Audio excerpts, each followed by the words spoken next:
Hey, everybody. Welcome to my YouTube channel. My name is Teri Hunter. I'm an intuitive astrologer. It is Sunday, February 18th, 2024, and I'm here today to talk about the transits coming up this week and to do a reading for you. I'm going to pull a tarot card for each sign, and then I'm going to do an angel reading. And I got a request for a new background or a new view. So I'm trying to give you the view from my slider. So it kind of is going to wash me out, but I don't know if that's such a bad thing. Okay. So what we're going to do here is these horoscopes are based on whole sign Western astrology. So when I talk about a sign, I'm talking about your rising sign. If you don't know your rising sign, you may want to go to one of the free birth calculators on the internet. You just need your exact time of birth and your location to determine that information. Good morning, CC Pops. It's good to see you here. Okay, so this is based on whole sign, but I want to offer this for those of you that are familiar or a little bit more advanced in astrology. I like to look at it in the Placidus house system because I have a late degree rising sign, which makes my first house primarily Taurus versus Aries. I have a late degree Aries rising.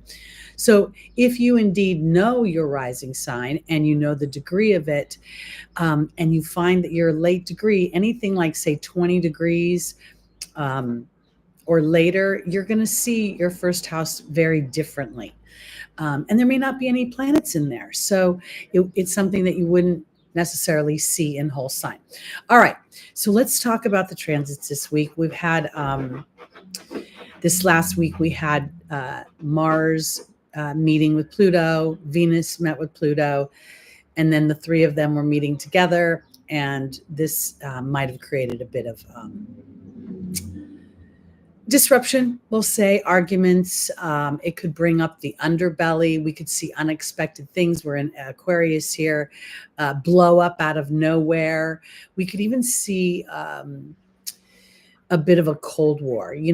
Mars represents the man, Venus represents the feminine, and in that we can see a clash of that within ourselves, wanting to assert ourselves in some ways, and then wanting to be seen for the truth of who we are.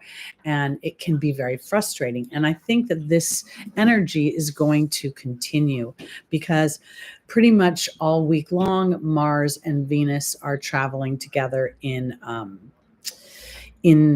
Aquarius, and on the 21st, they will be exact at 6 degrees. That makes perfect sense, Stephen. Good morning. Pluto's criminals. Everything has its dualities, but this is where I'm talking about. We get to look at the shades of the planets and where they are having these conversations. We see, at the same time that Venus and Mars are traversing through Aquarius, they are squaring Jupiter. Jupiter is at about 9 degrees of Taurus right now, and Taurus rules our possessions. It rules our skills. It rules our voice. It rules, Taurus rules a steady energy. We want to build on that energy. We want to feel a sense of safety. And this square could make us feel very unsafe. Just what Steve was saying, someone trying to break into the apartment. So our awareness of this, because when it becomes exact at 6 degrees, we're looking at that 6th house. We're looking at that Virgo house. And what I think it could be is Mars could very much this week be representing where we feel angry, resentful, where we're kind of sick of our lives or the people in our lives or the bullshit in our lives. And Venus is like, I'm worth more than this. I don't want to put up with this crap anymore. And that square could be, in the house of money, Taurus, and saying, what do I believe about, moving my story forward in a more intentional direction with my thoughts, with my focus, with my daily I almost want to use the word rituals. Like if when you wake up in the morning and you start thinking about what you're going to do during the day, putting that dream, putting that intention towards, you know what can I do one thing today that moves me closer to where I want to be and unravels me from where I feel tethered to. That's that 6th degree. We see Saturn making a sextile to Jupiter. So Saturn again rules our history. Taurus rules history. Saturn is in Pisces, kind of demanding a more earth realistic look at things. And if it's moving your story forward to something that's authentic versus something that, you know, when I say authentic, I almost feel like it requires a deeper look into what is my authentic thing. Because so often we as humans think security or being able to see financial resources or support in some way as security. And it's really not. It's our belief in ourselves and our bravery when the road gets rocky. On the 19th of this month, we will see the sun move into Pisces. And then on the 24th, we will see a full moon in Virgo. And we just had I think we just had a 5-degree full moon. We're also going to have a 5-degree Libra full moon lunar eclipse next month. So we're going to start to see things teeing up for that Jupiter-Uranus conjunction. And I think our awareness, because this Libra full moon that's coming up next month, I'm going to do a separate video on the full moon in Virgo, but having it be at 5 degrees is really about my enjoyment, about my pleasure, my self-expression, my Leo vibration within the Virgo vibration. And what can I see about how I've been inadvertently operating that while I think I'm moving my story forward, I'm still on a pattern somewhere. And this is where the word ascension for me is really awareness. As I'm aware of these subtle layers that happen within my own psyche, I become ascended in my manifestation. I become more powerful in it.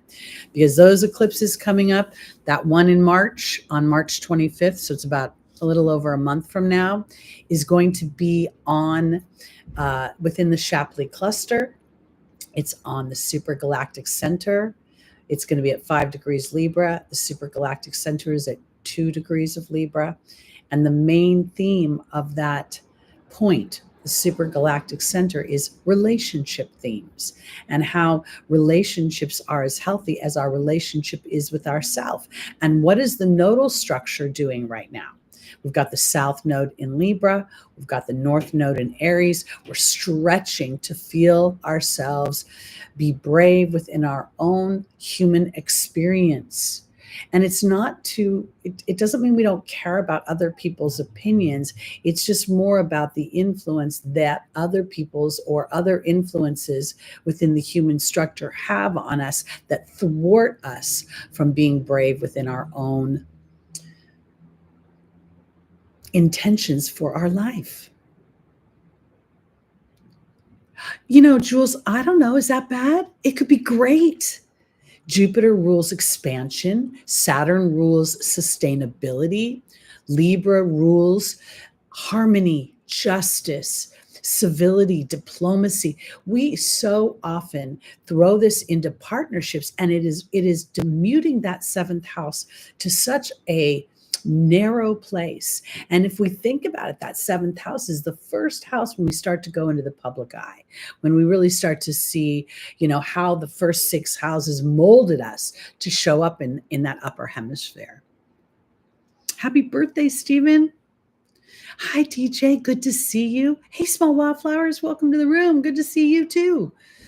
Okay, everybody. So I want to make you aware that this week, with Mars and Venus traversing through Aquarius, we could see some spiky energy. We could see some annoyance. We could see some unexpected upsets, to be honest with you, both within our own physical worlds, but also in the outside world. And I think our awareness of this is whether or not we engage in a conscious way, whether we choose to engage at all. I've been really thinking about, here I am getting to the point where I can't remember how old I am. I keep saying I'm 63, but I turned 64 in October. And because I keep doing astrology in the future, my timeline in my head keeps messing up. So this is where I'm going with this, because as Mars and Venus were moving through Aquarius, while there are patterns in my life that I honor and I revere, and I feel a sense of warmth about, there's also some things about those dynamics that are tethering me to a vibration that really no longer suits me. So let me give you a little example. Let's say you have within your lifetime a vibration of addiction. We'll just use that word, addiction. I don't know whether it's addiction to food, drugs, alcohol, men, women, whatever. And you are aware of that around you, and you no longer want to be tethered to the excuses for the addiction, or the lower vibration of the addiction, or the tethering to scarcity that the addiction manifests. And so there's an awareness this full moon will bring about, how do I sit in that and yet be separate from it? Because the law of attraction says that's not really viable.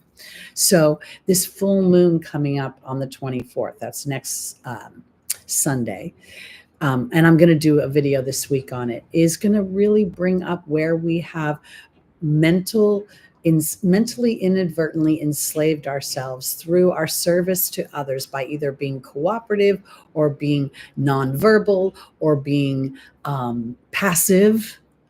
And I think it's important to look at that and decide if that is really serving a bigger picture moving forward, because it isn't about going to war versus being passive as much as it's about defining where is the peace that comes within.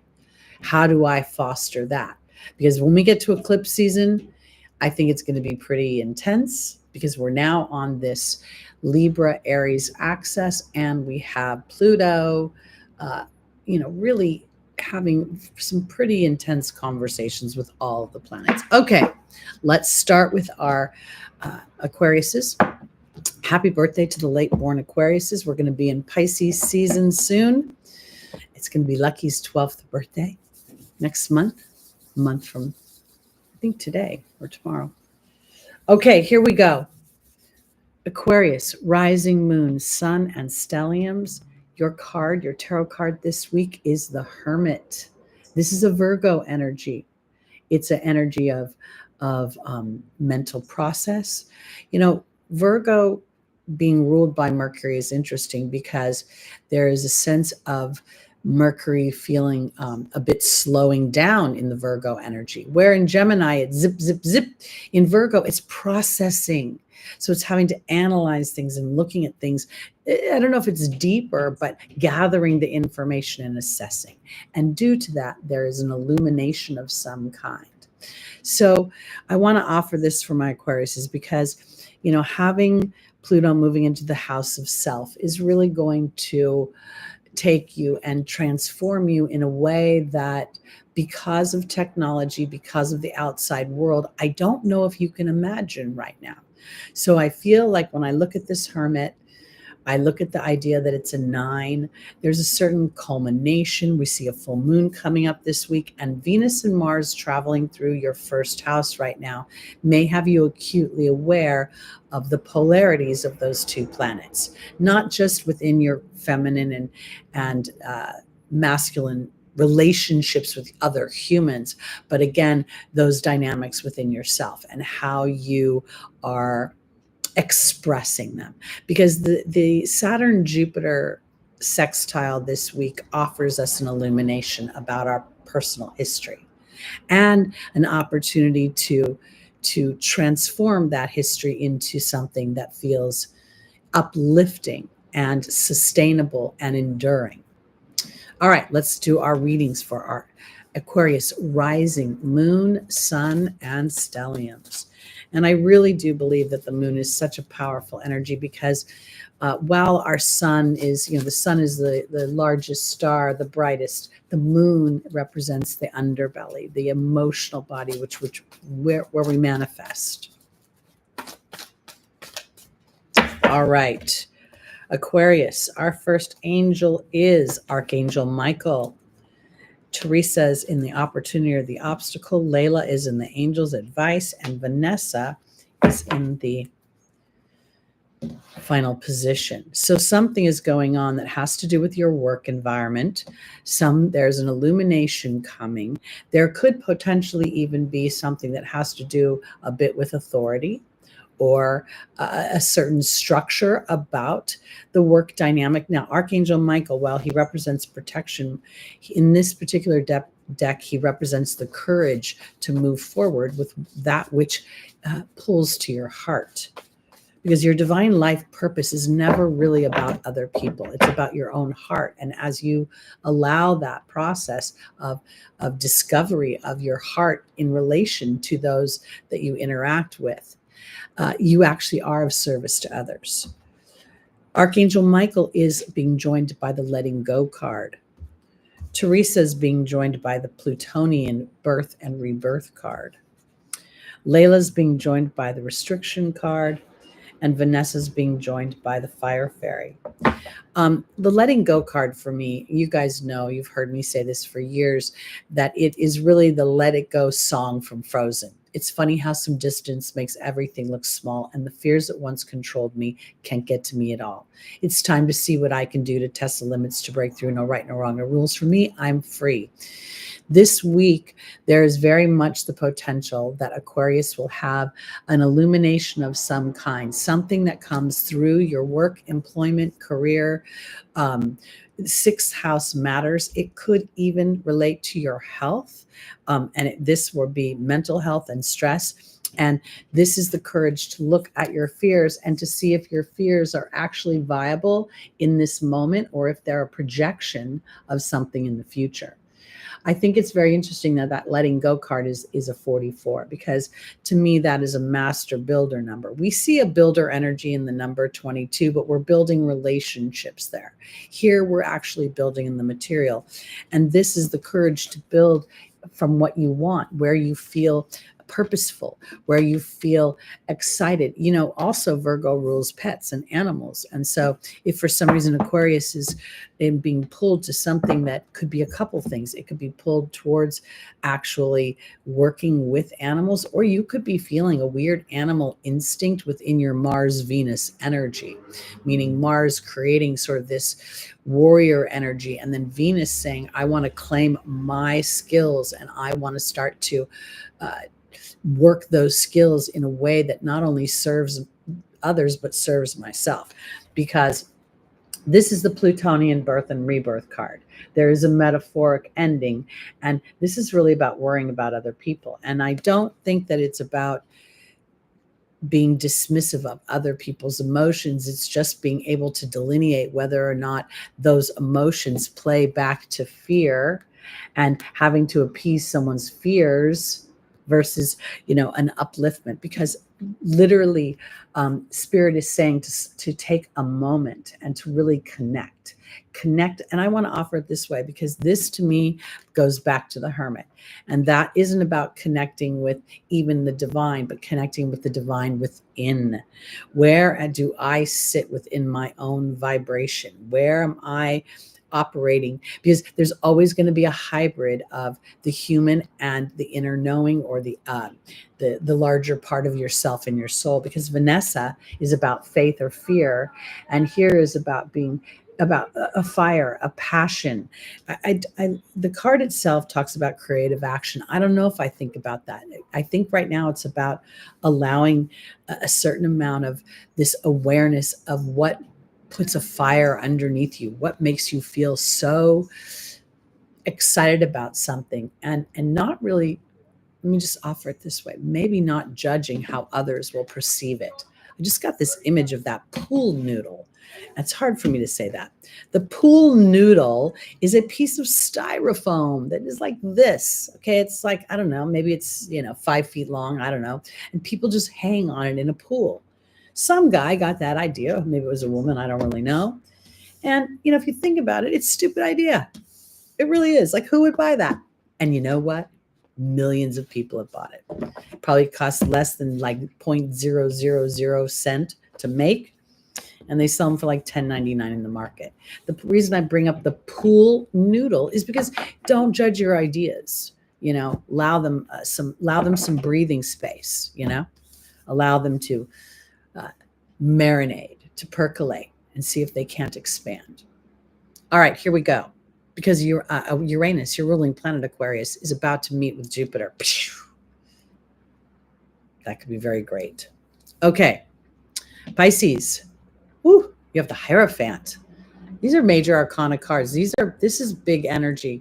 This is the Fool having its journey through these major archetypes in the human experience. And here we meet religion, we meet belief systems, we meet a couple of things here. We have a very Jupiterian energy here, but we also have a Taurian energy here on this throne that this archbishop or whatever he is sits on. There are bull's heads in the carvings. So there's a sense of history there. There's a sense of personal history. There's also a sense of what do I believe? And am I married to a structure of some kind?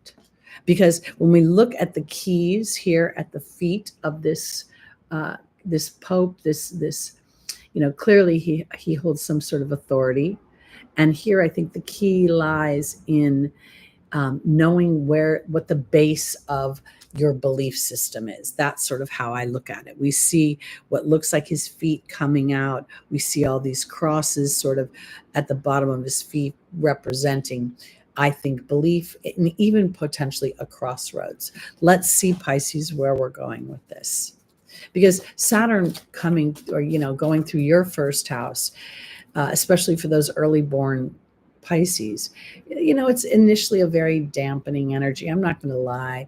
And at the same time, the endurance to say, why is this dampening to me? Why is it what I appear to want isn't happening? Or where is the block, the snag, the stall? Because when you can look there, then it gives you a piece of information. And that's what I think Saturn really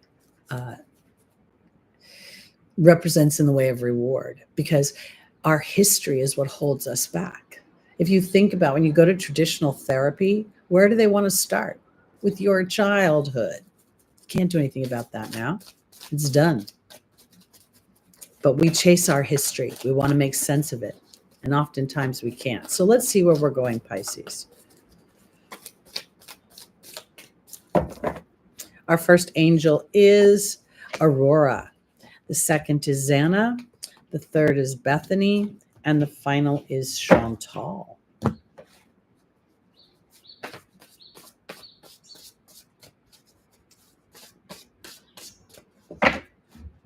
Aurora is being joined by the Bee. Xana is being joined by the Disruption card. Bethany is being joined by the Burden card. And Chantal is being joined by the Love card. This is really powerful for Pisces because this is really about the resurgence of romantic love within your life. I started off talking about the Taurus energy that the Hierophant represents. Venus is the ruler of Taurus. So there are layers to everything. We cannot put one color on anything. I love those rainbows, DJ, because here this feels as if Pisces is really, what do I believe about love? What do I believe about its sustainability? What do I believe about myself within that? What is my participation? How do I receive love? If we think about Aquarius being the 12th house for Pisces, then we have Mars and Venus and Pluto going through the traditional house of ancestral patterns. The patterns that we don't know are there that our soul brings in. Because Aurora is saying you're flying high right now, which may threaten others, but don't descend. And the Bee card is about good luck, but it's also about a being energy. Now let's think about this full moon is going to be in basically opposing we've got the sun in Pisces and the moon will be in Virgo, illuminating something.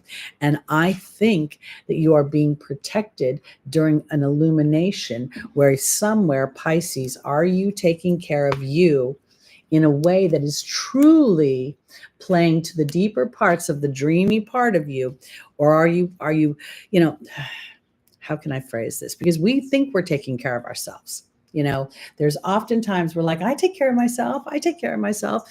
And yet when we feel a frustration, that frustration would say, it's not that we're not taking care of ourselves, but our belief is rocky, wobbly, something's going on. I also want to offer this because during this whole situation, the Hierophant could represent an authority of some kind that in many ways, I almost feel like I want to say, I want to offer it this way. Sometimes when we are living in the truth of the modern age, we don't see barriers for love. We don't see barriers in gender. We don't see barriers in color. We don't see barriers in ethnicity. And we just find love and we want that love. And I want to offer it this way because Pisces, I think this is saying to allow yourself to love however you love. And if other people don't necessarily get it or agree with it, or, I love astrology. Not everybody loves astrology. I live my life with astrology, with a strong spiritual connection. When I want clients to book appointments, I don't send out emails. I go to spirit and I have a conversation, bring them to me, because this is about love. There's Chantal, the resurgence of romance. There is a love card. And yet at the same time, Pisces, there's something about taking care of you in the midst of all of that. Like, if you're being overly empathetic and loving on other people, maybe even, let's just say this, Stephen mentioned his birthday's coming up on March 2nd. And, do what you love, do what you want, no matter what anybody else wants, do what you want to do. There's something about you'll be protected during this moment, claim your space.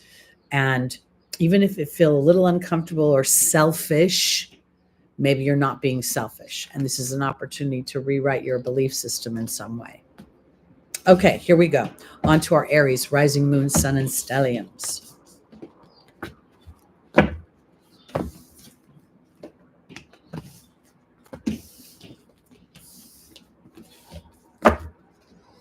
Aries, our tarot card is the Ace of Pentacles.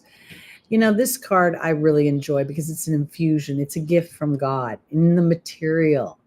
And whenever I look at that little garden, it's interesting to me because there's a book that I was given years ago called The Dream Giver.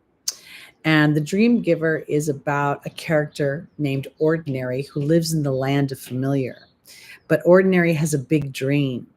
And he needs to leave the land of familiar in order to go into the desert of his dreams, to venture out. And all the people who love him, they call them the border bullies because they're like, Ordinary, what will happen? How will you live your dream? What resources do you have? Oh no, it's so dangerous out there.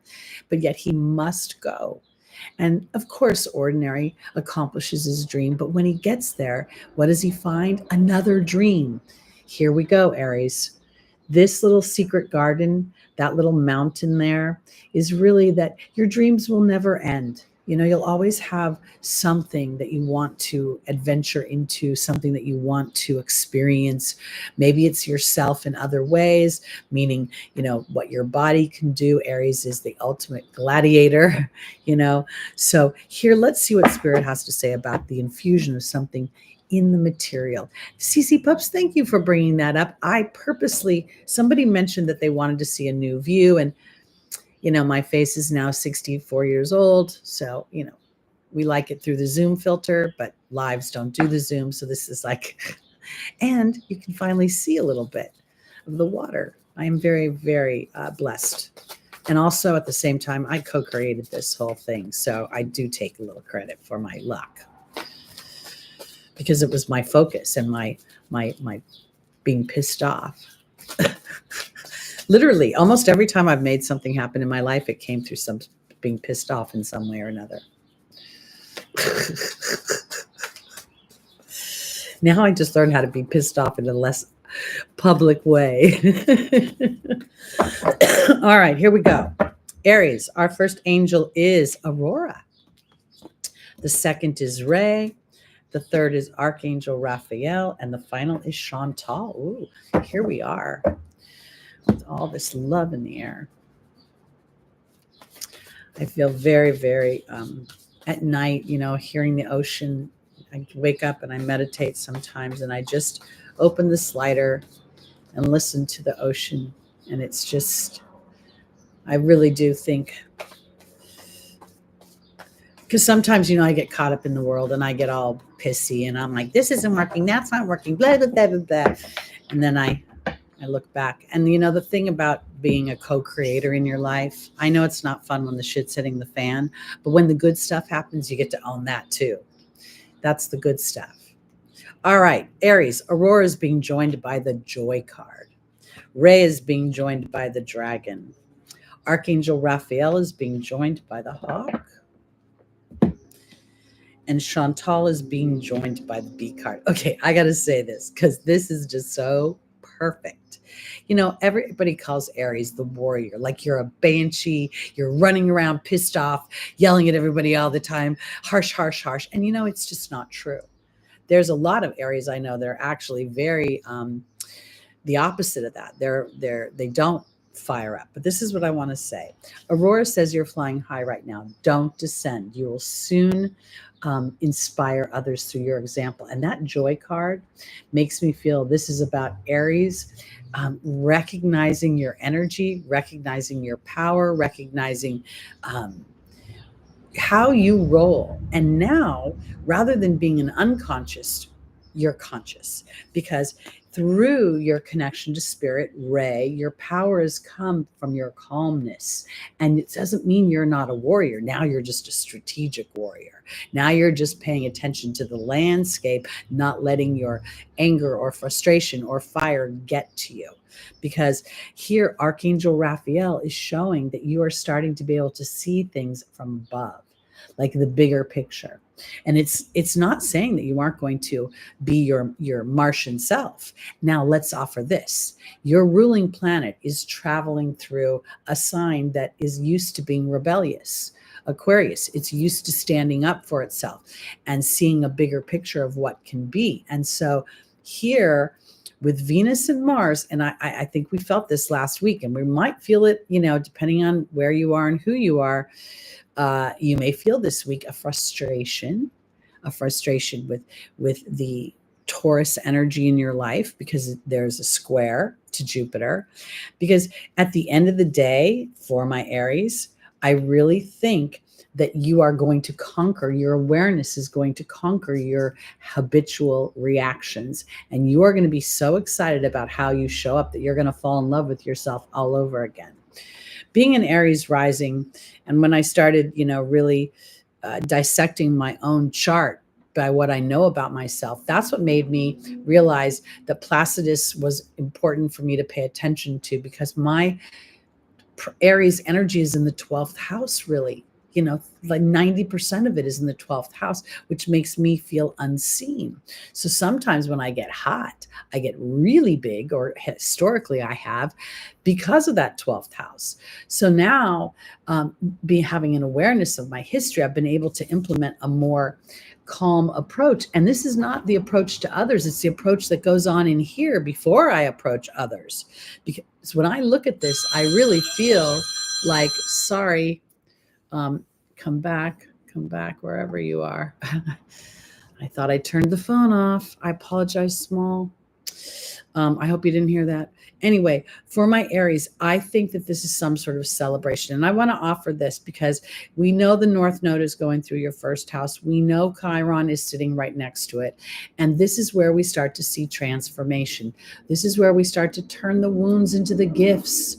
And the gift is not because the wound went away or the wound was erased. It's because we learned how to sharpen our tool, sharpen our sword, our way of thinking through the experience. And now we're garnishing the rewards of that. This is where the real power lies. So this is good, Aries. All right. Let's go on to our Taurus, rising, moon, sun, and stelliums. And Taurus, you have such amazing energy going through your first house, that expansive Jupiter. And it's there until May. And then it's going to go into your second house of making money. As we prepare mentally and focus wise and intentionally, and we don't have to pound the pavement. We don't have to find the leads. We don't have to chase down the opportunities. This is where we as a tribe can really represent the idea of the divine law of attraction. So we start to talk about it's coming to me. I really don't like the show, My Lottery Dream Home, but I swear to you, I watch it just for the first few minutes when they talk about how they win. And last night I was listening and a lady bought a $20 scratcher. She never bought a scratcher. Her husband was the one that bought them. And then sure enough, she's in a gas station. She buys a scratcher. She wins $1 million. Another woman here in Southern California bought a $20 scratcher and got, the first one was a $10 scratcher. The second one, $5 million. And she lives just down the street. I'm like, and I keep thinking, you know what? I say to the universe, okay, my turn's next. That's how you put your order in. And then you just sort of sit excited, waiting for it to show up. And then you buy a ticket. Hi, Lucy Rose.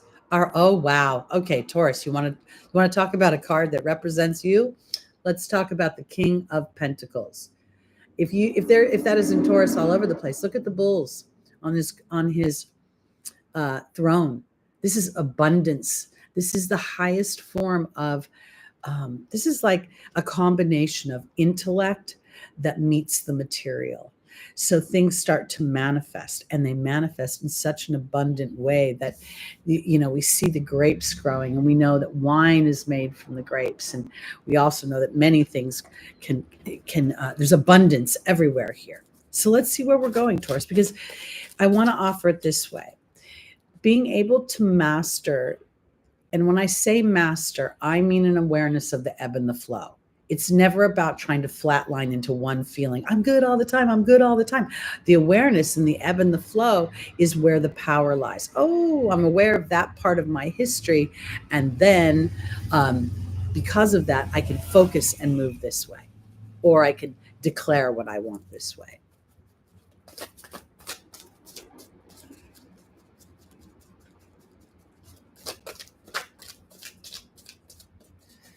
Lucy Rose, I really do believe that I have a weird 3-year I'm trying to make it faster now, but every time I put my sights on something and I start to talk about it, or I start to look at it, or I watch shows about it, within 3 years, something happens. And, I want to win the lottery, Taurus, because I want a little house, and I want a yard, and I want a garden, and I want I want vegetable and herb beds, and I want to spend my old age in a nice little house by myself. Okay. All right, here we go. For our Tauruses, our first angel is Oceana. That's a goodie.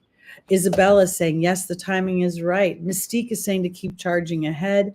And patience is really not about sitting on an egg, because if anybody has patience, it's Taurus on some level. Now, let me offer this. I didn't mention it today. I know I've mentioned it before, but Jupiter represents publishing, branding, marketing, business, commerce. So when we think about Taurus energy and we think about Jupiter going through Taurus, there really is an opportunity for expansion through your own skills and just being willing to post. I have a client who's really, really funny. She's so funny, she doesn't know she's funny. And she has all these concerns about posting and with her kids and stuff. And I showed her this guy. It's called Dad Chats on TikTok. And this guy just sits in his car with a cup of coffee and talks about how brilliant children are. You never see kids, maybe you see his wife every once in a while, but he just muses. And I think that where I'm getting at this is that sometimes we stretch for some, Herculean skill before we're willing to present out into the world. But you know what? Why? Sometimes it's the pool noodle. Okay, Taurus. Oceana is being joined by the owl. Yeah, going back and forth, back and forth. Isabella says, yes, the timing is right for movement. Mystique is saying to keep charging ahead with your emotional body, trusting your emotional body. And the patience card is being joined by the joy card. Jupiter takes about, 12 years, a little more to go around the zodiac. And so you've experienced this energy more than likely before, but now with an awareness of it and the opportunity to expand through your belief system, through your bravery, through your observation of your emotional body, as you go back and forth going, I can do it, I can't do it, maybe I can do it, will people like me, won't they like me? Whatever the story is, you have an opportunity to create more material wealth over the next few months, because Isabella is saying, yes, the timing is right to allow for this. And this is what I want to say when I say allow. All right, universe, thank you for bringing me the signs and the omens that help me anchor in to this belief system instead of just thinking about it in my head, or because Mystique is saying, keep charging ahead. And this makes me think that Taurus has an intuition about something. And it's a funny thing because, when you think about working with the land, because any of the earth signs work with the land, there is an intuitiveness because you have to trust the nature of the beast of the land. Because this patience card feels like it's about observing how much you receive. Like, do you trust? You've been building a path, you've been working on this path. Jupiter has been in this sign for a while. And humans want immediate results. We become an age of, technology and pharmaceuticals. We want to get well fast. We want to talk fast. We want to get things done fast to get on to the next thing. Here, I think there's a little bit of a slowing down, taking it in, understanding the ebb and the flow, and then continuing to move forward with not necessarily the physical action, but almost the idea of, if indeed you're building something, you use skills. So you have to put one piece and attach it to another piece, And so being aware of that's the way I want to put it. Because something could also be happening outside of yourself that's going to come in as we get closer and closer to this conjunction. We're going to feel it. We're going to feel it long before April. We're going to feel it during eclipse season. And it's on my moon right now, so I already feel Jupiter on my moon. Okay. And remember, Jupiter also rules justice. So if some of you have been feeling injustice or been the target of criminal activity, you could find that justice will prevail. All right, here we go. On to our Geminis. All right. This is not the easiest thing in the world, but it's not the most difficult. This is the Three of Swords. This is an energy that clearly indicates some sort of sorrow. The most tarot card readers see that as heartbreak, betrayal, being stabbed, in the back. But I often see it as an illumination through a heartache. And, each one of the clouds has a silver lining. We see that the swords have gone through this heart. They're not ripping it apart like shrapnel. It's very clean cuts. If we think about what do the swords represent, they represent our thoughts.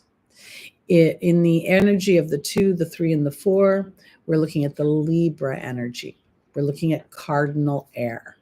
So let's see where we're going with this, Gemini, because in late May and early June, we'll see Jupiter move into your sign. Now, Jupiter will be in detriment in your sign, but Jupiter, wherever it goes, is expansive. So let's see. Because sometimes a heartbreak illuminates a path and compels us into a direction we wouldn't have taken otherwise. Our first angel is Isabella. Yes, the timing is right for a new venture. Merlina is talking about some kind of balance. Bridget's looking deeper into a situation. And Fiona is saying, now that you ask God and the angels for help, be open to receiving.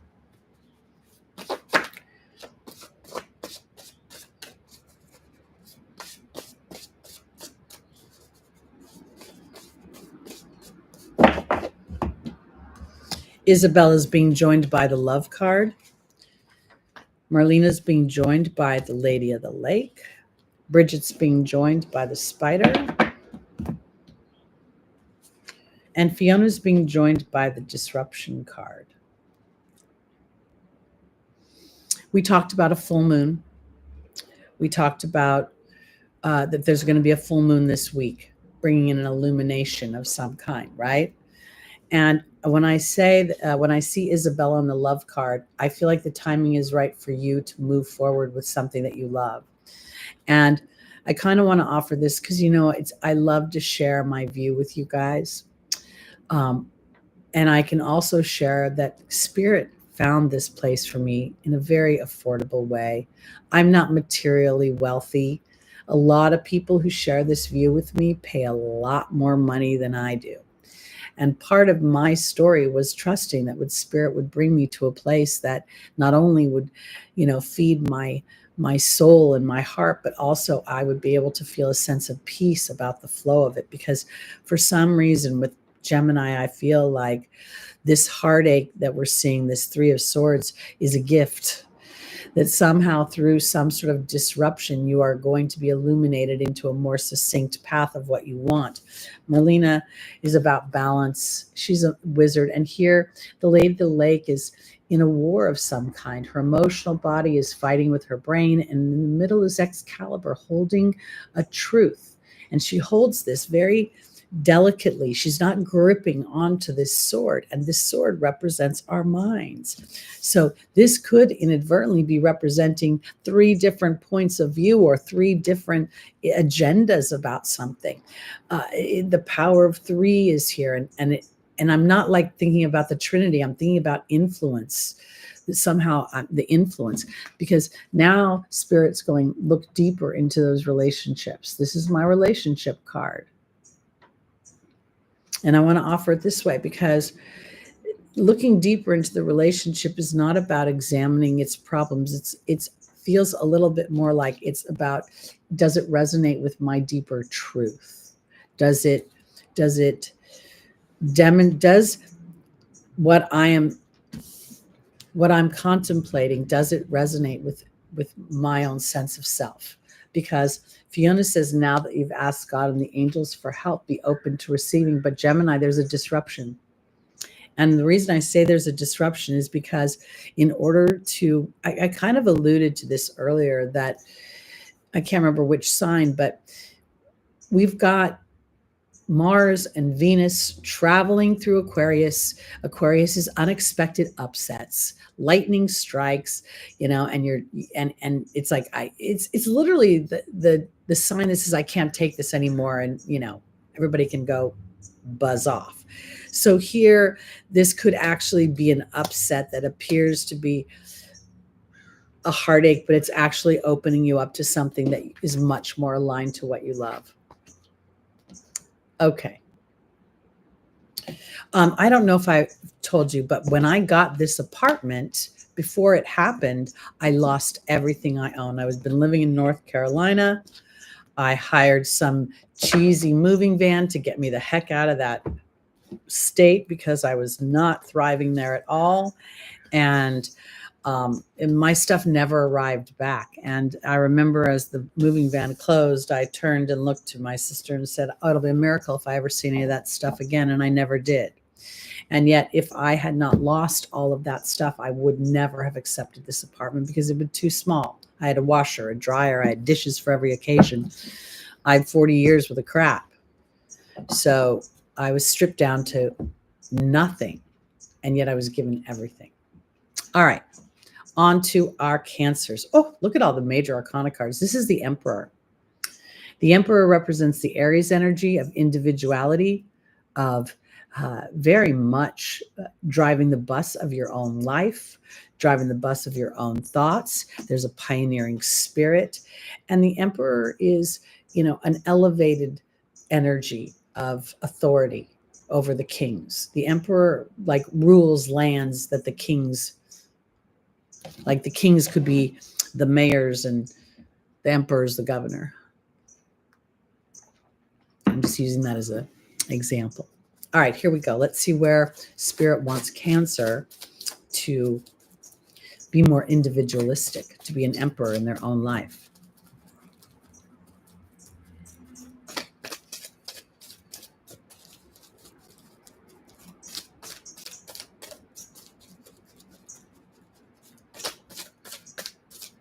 It's interesting how parents, show up. It really shocks me sometimes. But then,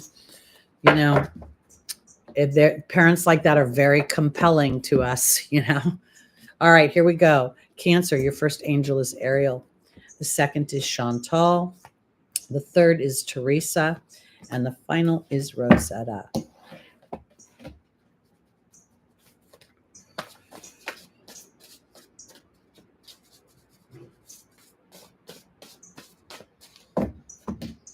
Ariel is being joined by the Lady of the Lake. Chantal is being joined by the Owl. Teresa is being joined by the Eagle. And Rosetta is being joined by the Forgiveness card.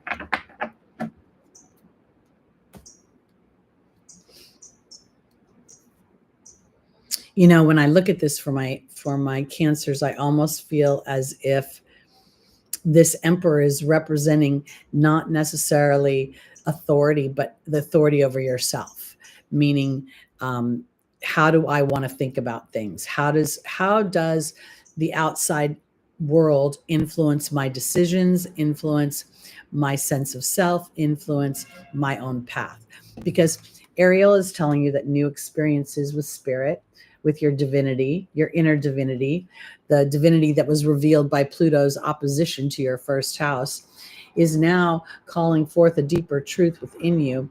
And this Emperor is calling forth your action towards that. Because Chantal, while it represents a relationship love, here I think this is really about an observation of how you love in relationships, and if indeed there is an exchange that is more even than it is not even. Because in the angel's advice is literally the eagle, which represents the connection to the angelic realm. And here's Teresa's really about worrying about other people. And if you think about Cancer, the moon rules you. You rule motherhood, nurturing of other people. Cancer and Virgo are very similar, and it's all about others and very little about the self. And yet at the same time, if we don't care for the self, we have nothing to give to others except obligation, duty, responsibility, and things that feel very they're not life affirming, they're life draining. Because I think what this is representing is not the birth of children, but allowing your child to thrive. And this Forgiveness card to me represents a reconciliation of a deeper truth. And that deeper truth says that when I take care of me, I also take care of you, because I represent the open energy of understanding that you're not selfish, you're actually being selfless. Because when we feel love and joy for our lives, when we feel an excitement for what we're endeavoring, we are much more patient with the rest of life and what it has to offer. All right, let's go on to our Leos, rising, moon, sun, and stelliums.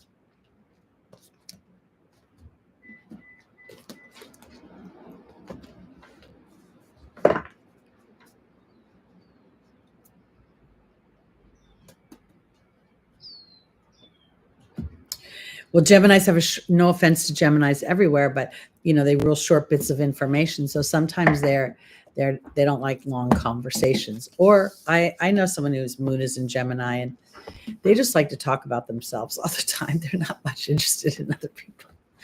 But not everybody's the same. There are two people that can be born on the exact same day, but in a different year, and they totally show up different. All right, Leo, let's see what your tarot card is. Ooh. This is the 9 of Pentacles. This is a self-made energy. the self-made money, self-made resources.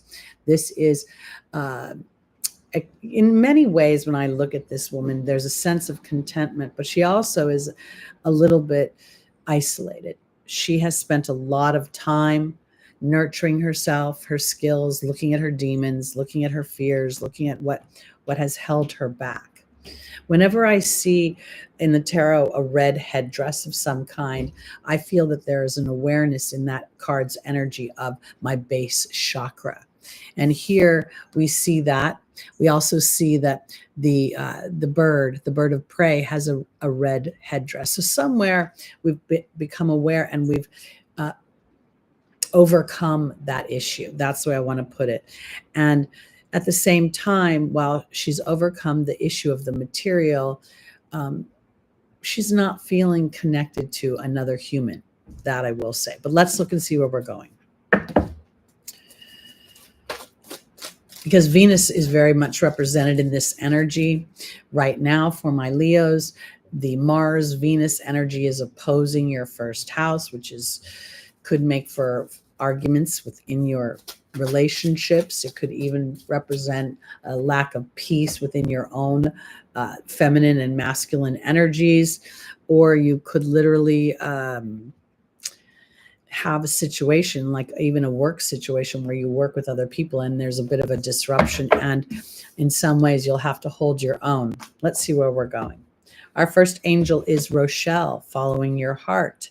The second is Francesca, what do you visualize? The third is Archangel Gabriel, which is about communications, and Caressa talks about being at the end of a life cycle. Rochelle is being joined by the movement card. Francesca is being joined by the love card. Archangel Gabriel is being joined by the spider, and Caressa is being joined by the water fairy. When I look at this, I feel as if now there is the potential that for my Leo risings, you have opportunities that will come. Literally could be, I'm just going to steal Lucy Rose's out of the blue, unexpected things. But let me offer this, because I still believe that this has something to do with continuing to utilize and depend on your own resources, skills, and talents. And as you are aware of your fears, trepidations, concerns, it doesn't have to hold you back, because as you honor and follow the guidance of your heart, movement is happening. Something is opening up. So I'm not on any other, I'm on YouTube to produce, but I'm a voyeur on TikTok. And I watch a lot of dogs and animals, and so they come up on my page. And recently there is this elderly couple. They're in their 80s, late 70s and 80s, and they got a senior foster dog that was a nightmare, apparently returned many times. And so their daughter started filming, and then overnight they went viral. Okay. And, it's just these two people banging around their house. They're not doing anything particularly, earth shattering or entertaining, for that matter. But here it is. The reason I mention that is because I feel like for my Leos, you in some ways, maybe taming this demon is worrying too much about what other people think about what you want to produce. Because I feel like this is all about, if you love it, it will find its natural place. Francesca talks about visualizing negativity, visualizing the critics. And here is this love card. And I want to offer this too, because unless you've got a troll, you ain't in the game. All right. Until somebody complains about something, you're just around a bunch of people who love you like your parents and are clapping for you. So every time somebody complains about me or says I talk too much or I flip my hair, I'm like, okay, I'm in the game. I'm fine. Because Leo, Archangel Gabriel says you have a divine life's purpose in expressing yourself some way, and not to let insecurities hold you back. And here we literally see the World Wide Web. We also, that is a relationship card for me. So as you use your own talents and skills and start to, just pepper them into your everyday experience, you're going to start to see something opening up. Because Caressa talks about the end of a life cycle, but this doesn't feel like a life cycle as if I'm losing a job or I'm losing this. It feels like it's more of an emotional situation. Like I'm starting to honor and follow the guidance of my heart. Here's the water fairy. And the end of the cycle is worrying about what somebody else will think. If we really look at entertainers or people that have put themselves out in the public eye, not everybody's beautiful, not everybody's even talented. Some people are just likable. And I'm not saying that you don't have talent, Leo, and that you're just likable, but maybe you're being hypercritical. And Mars and Venus traveling through your house of contractual partnerships and diplomacy and peace and cooperation could be making you, or it could make you be fighting with the people around you that you tell them an excited idea and they put the kibosh on it. Jerry Hicks always says, when you got a great idea, don't tell anybody about it. Not because they'll steal it, but because they will energetically pollute your vortex. Okay, here we go. On to our Virgos, rising moon, sun, and stelliums. The Justice card. Whenever I look at this card, I can't help but think of that Six of Pentacles as well, because it shows the scales of justice. And here the sword is being held. We can call it Excalibur, but the sword represents thought. And where's our focused thought? That's how the scales of justice determine where we're going in our physical experience. Virgo, our first angel is Merlina. The second is Rosetta. The third is Caressa. And the final is Isabella. Merlina is being joined by the forgiveness card. Rosetta is being joined by the restriction card. Caressa is being joined by the novice. And Isabella is being joined by the mystery card. So here we are. Virgo, your seventh house is Pisces, and Saturn is going through your seventh house. So Saturn is, revisiting your history in partnerships, your history in diplomacy, your history in harmony.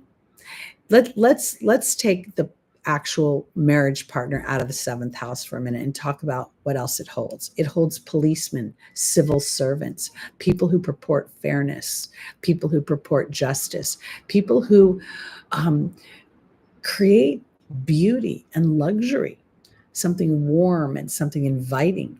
So as we look at this energy for my Virgos, now this Justice card feels like, what is your conversation right now as Saturn moves through that seventh house of dreaminess, of creativity, of, on some level, you could have challenges in partnerships because Pisces can be a little swimmy, when it doesn't want to confront bad things. But my point is this, is that I think somewhere that this forgiveness card doesn't feel as if it's forgiveness. It's a reconciliation about balance.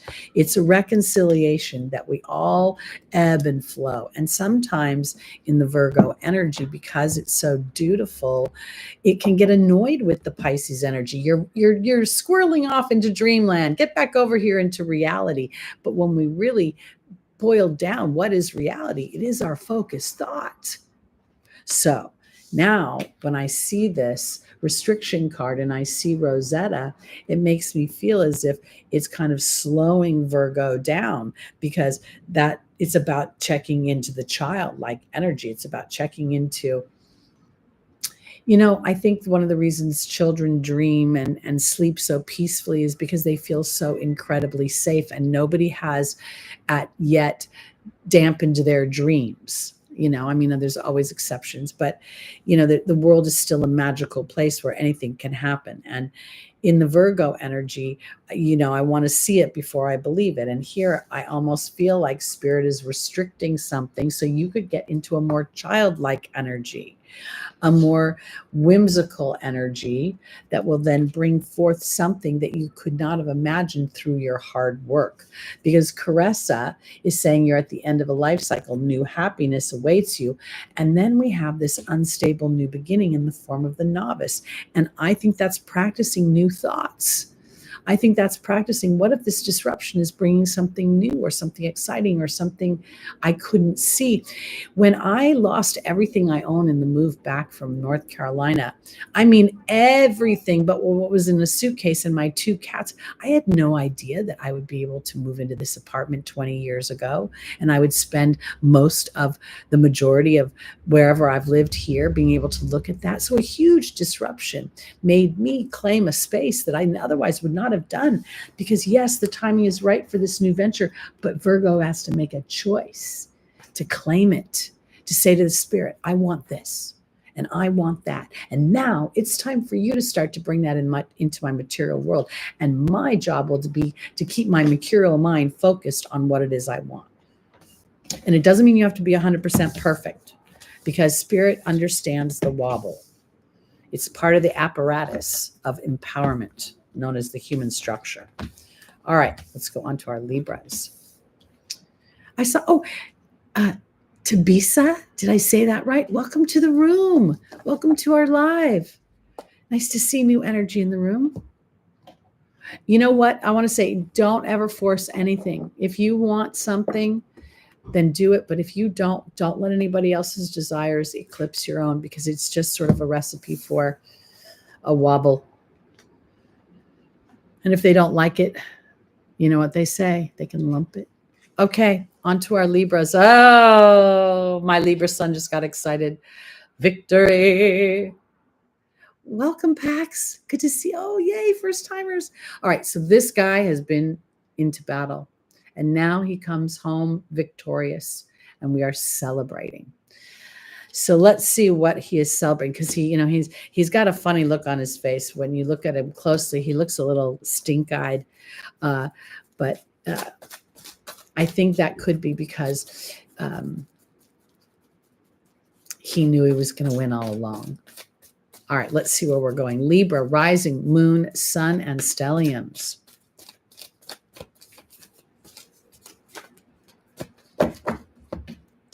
Our first angel is Isabella. Yes, the timing is right. Archangel Raphael is offering a healing or a balancing. Ray is a connection to spirit.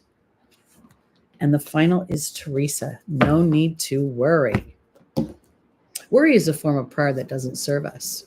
It puts our attention into the very experience that we are trying to avoid.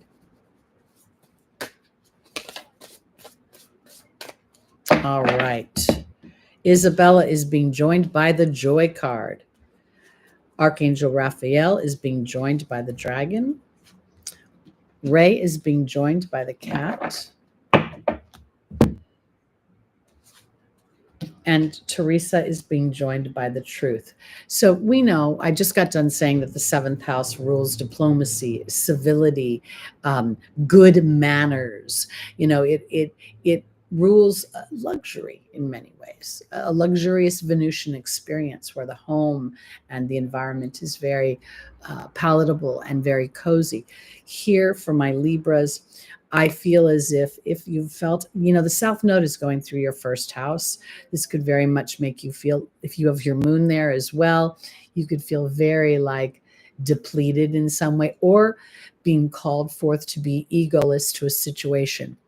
Meaning it like this. This is my truth as a Libra. You don't like my truth. And now, do I give up my truth because you don't like it? Or do I hold on to my truth and be egoless to your reaction? Because that is what I think the South Node has been offering as we are stretching for that independence and that self-expression, knowing who we are. The soul comes into this physical experience to stretch itself, to test its body and its brain and its capacity to love in the material. It is about us.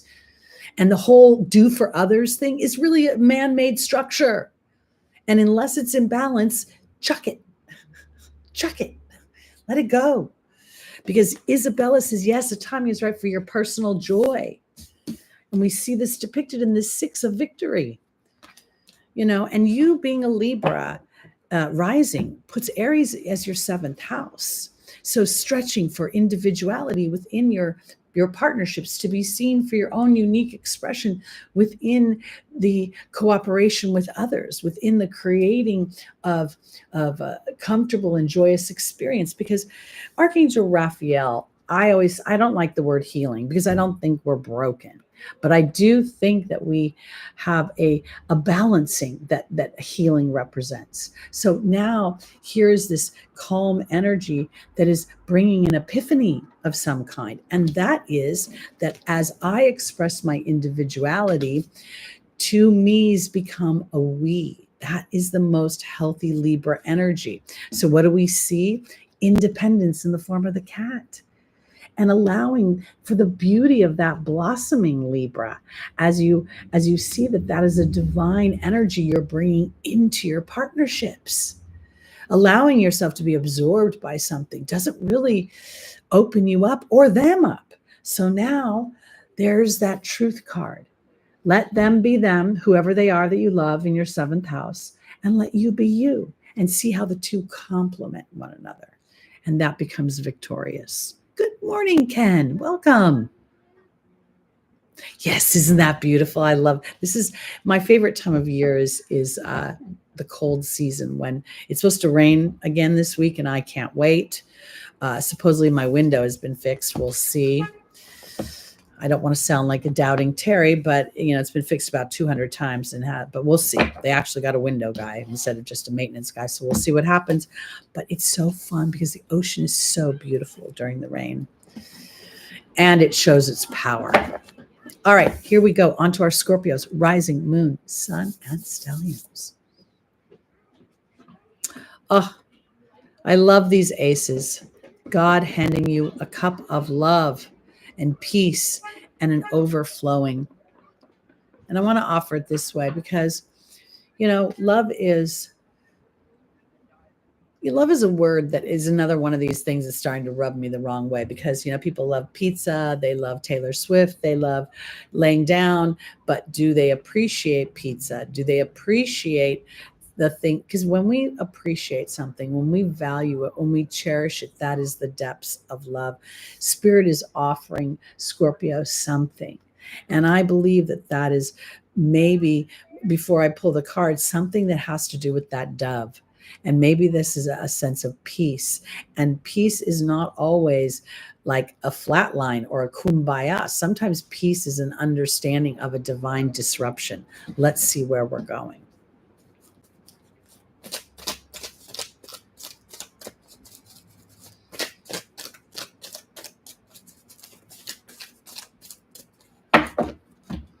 Scorpio, our first angel is Rosetta. The second is Daniel, the angel of marriage and partnership. The third is Indriel, and the final is Maya. Rosetta is being joined by the Baird. Daniel's being joined by the Death card. Indriel's being joined by the Novice. And Maya is being joined by the Risk card. This is very interesting to me because when I look at this for my Scorpios, I always, I have to tell you, unconscious energies are sometimes difficult, and Pluto rules Scorpio, and so does Mars. So unconscious Scorpio can be a little challenging, but conscious Scorpio, oh my God, you rock my world. Because here, when I look at this now, I realize that Spirit is offering you the gift of intuition, the gift of inner knowing that brings peace, because something is happening here.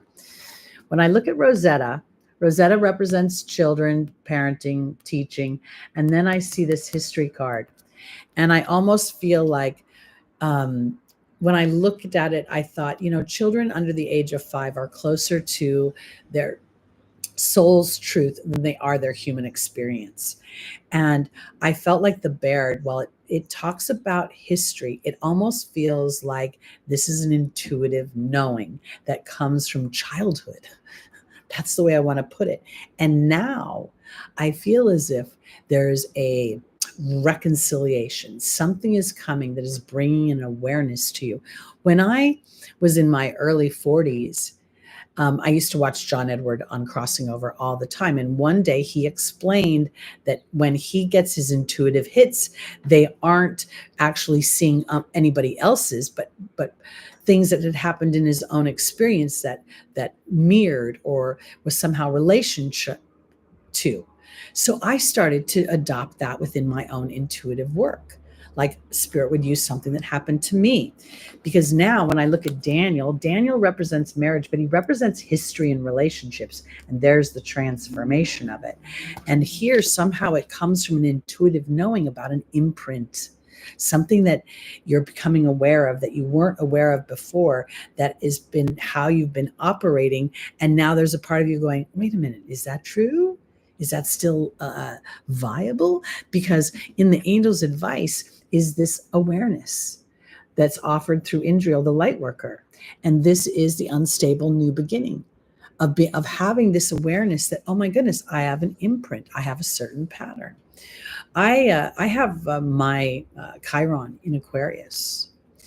And I very much know that when it comes to friends, I have Chiron energy there. And so sometimes when I see it play out in the material world, I don't get as upset as I used to. I surrender, because I also see that somewhere in that vibration, it's playing to the old story that I was given as a child.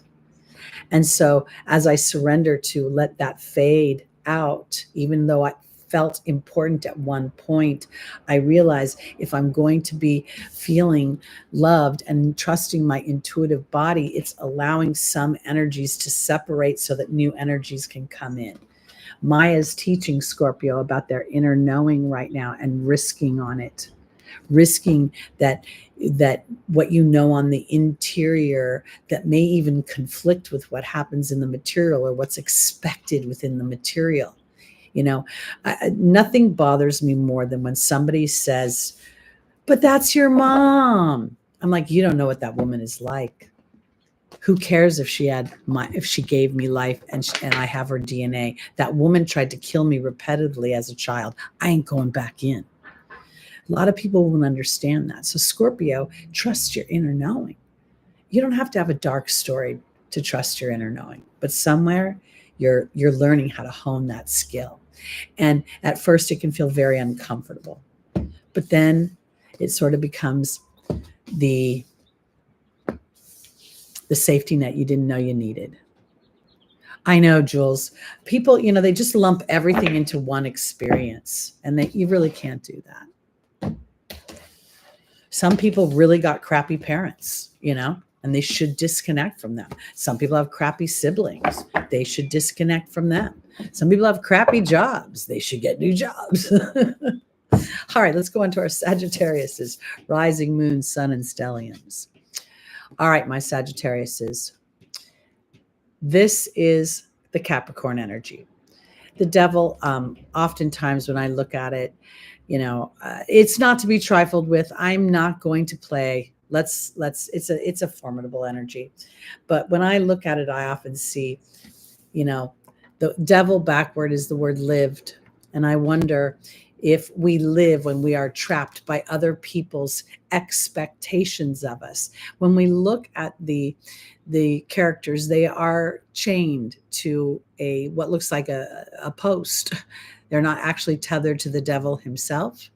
And the collars are so loose that you could pull them off. And yet the devil looms over them in the form of authority, in the form of some kind of dominion over us. And oftentimes that dominion is our fears. That's what Capricorn represents, our fears. Pax, I want to offer this because, Chiron is the gift as well. And when we look at the legend of Chiron, he was a great healer. And in the 7th house with Jupiter there, as you shift your beliefs, you can start to extract the wisdom of Chiron and rewrite that whole 7th house. All right, let's look and see where we're going, Sagittarius. What does the lived want you to know? Astera says to reach for the stars with your dreams and desires and not to compromise. We have Isabella saying, yes, the timing is right for this. Ariel saying to connect through with spirit. And then Archangel Uriel is looking at where you are feeling frustration, because something could be slowing you down. Rules, regulations, civil codes. The man. Okay. Astera is being joined by the frog. Isabella is being joined by the fear card. Ariel's being joined by the joy card. And Archangel Uriel is being joined by the forgiveness card. You know, Sagittarius, I've not really met too many angry Sagittariuses in my life. If I've met any, I don't know if I know any, to be honest. I tease often and say Sagittarius is like the Canadians of the Zodiac, because I've never met a Canadian that wasn't nice. I'm sure they have them, but I've never met any of them. So let me offer this. Because as I look at this spread, there could potentially be fears that are going on. And we talked about how Mars and Venus are traveling through Aquarius right now, and they're squaring your ruling planet Jupiter in Taurus. So this could very well represent some fears you have, fears of getting outside the box, fears that you won't accomplish, fears that you won't expand. But Spirit is offering you an opportunity to reach bigger and broader. And when I look at the frog, when it talks about cleaning of the house is the house of the mind. Okay. And I want to offer this because the cleaning of it is not erasing something. The cleaning of it is to understand the ebb and the flow, and that how fear is really akin, the seedling of our achievement, the seedling for our excitement as we push through something.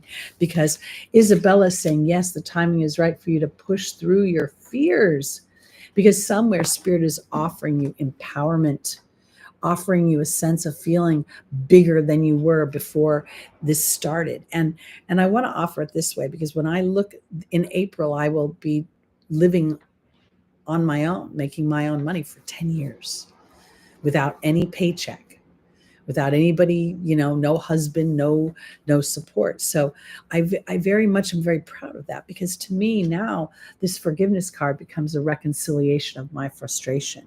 Somehow I'm seeing that my belief system was tethering me to something. And now as I become aware of it and I stretch a little bit, I start to experience something bigger within myself. Now, let's also say this, because your ruling planet is making a sextile to Saturn in Pisces. So, being aware that somewhere your history now wants to work for you. Saturn wants you. This could very much be a Saturn energy because it's Capricorn. So somewhere this is an opportunity to either break the rule, bend the rule, rewrite the rule, reframe the rule, and an awareness that fear has a great potential to be very, very illuminating, empowering, and compelling to your story coming to fruition, the story of your dreams, not the story of your fears. All right. On to our Capricorns, rising, moon, sun, and stelliums.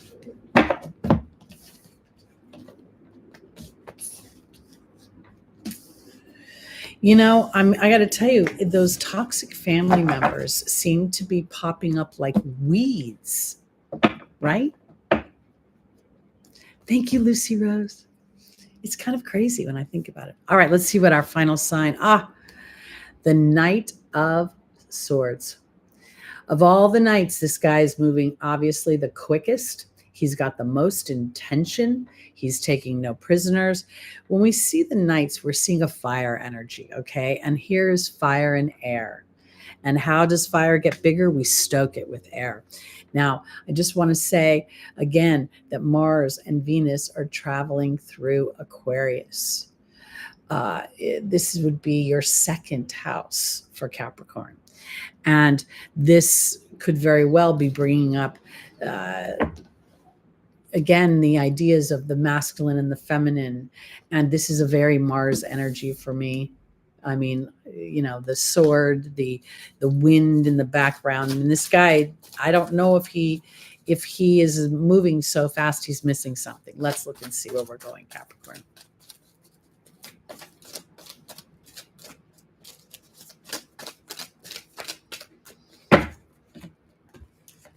Our first angel is Akasha.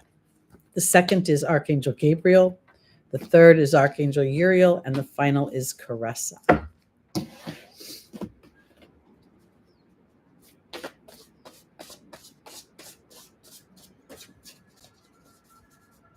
You know, as I look at this, I almost think that there's a part of you that is potentially learning. Let me see the other cards before I say anything. Hold on.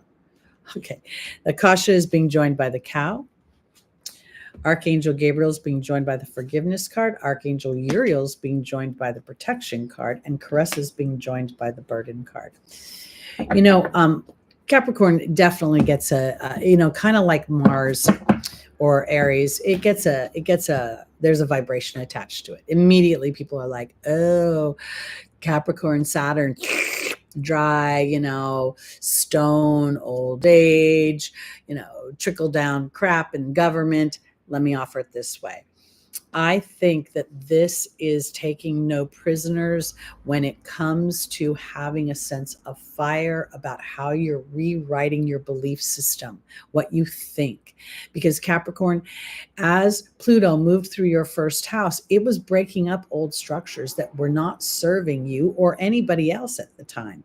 And now I think Akasha, the spiritual teacher, is actually teaching you how to receive. Capricorn's a natural builder, a natural leader. And that in some ways infers a lot of, again, creating for the self versus receiving from others for the self. Because Archangel Gabriel talks about communications, talks about art. But to me, this is now Geminian. It has a communications energy. It has a community energy. It has a third house energy that's reconciling where I've been. And now I'm actually being protected from frustration and anger and unforgiveness, both within myself and through others. Because when you're a dutiful energy and other people are used to you doing for them, they don't recognize an exchange of energy. Because now Caressa says you're at the end of a life cycle, new happiness awaits you, and yet there's a bit of a burden attached. And I think part of it is because you might have to be a little bit intentional about the direction you want to go while other people don't understand. Now, part of that is also allowing yourself to be a receiver. It's almost like, I want to put it this way, Capricorn. It's as if you're saying, I understand your point of view. I understand how this has historically been, but now the rules have changed for me. And this is how it's going to roll for me.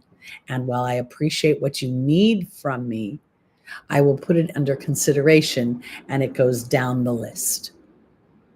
Does that make sense?